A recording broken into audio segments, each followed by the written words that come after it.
Seems like just about every system is launched with a game that initially looks to have limited appeal, but eventually builds a cult following and becomes successful. Usually these games have a unique concept and a low price tag, and with Tank Tank Tank for the Wii U, at least half of that equation is satisfied. Is it a launch darling or day one dud? Bring it down! There's really no story in Tank Tank Tank. Various robotic creatures are attacking the area and you must repel the onslaught. After each mission, you're taken to a static screen for encouragement and tips to help you going forward, but that's about it. Select your tank. The design isn't much more complicated. You select a tank, choose a stage, and start blowing things up. There's a multitude of different tanks to unlock, with each having its own attributes that will level up with repeated use. Stages are generally unlocked as you complete the prior mission, but the game includes choke points where you're forced to go back and play old levels with new tanks in order to move forward. It's a cheap way to extend the game's length, and since new tanks are generally more powerful, there's simply no challenge involved. It's a huge waste of time. Mobilize immediately! Exterminate them!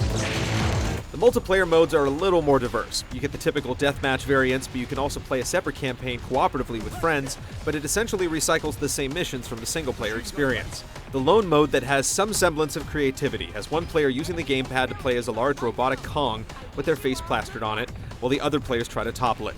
Despite the interesting bent, it also lacks staying power. After playing Tank Tank Tank for far too many hours, it's pretty obvious that it's been made for younger players. You steer and shoot, and that's about it.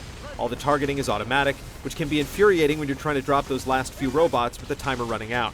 There's some light use of the gamepad's gyro here or there, but otherwise, the game can be played with the D-pad and one button. Weapons are plentiful, and finding out what each one does represents a large chunk of the fun to be had, but there's not much. A distinct lack of difficulty makes it quickly feel like you're just going through the motions. Direct hit! You're completely forgiven if you mistake Tank Tank Tank for a last-generation game. Its colors are much more vivid and the resolution is higher, but everything is rendered using the lowest polygon count possible. The audio is passable, though there's very little voice acting, and the sound of firing the weapons will quickly pass its expiration date. Move out! Tank Tank Tank is hard to recommend on any level.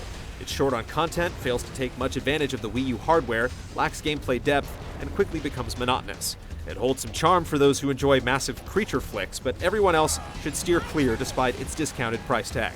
Launch day surprise, this is not.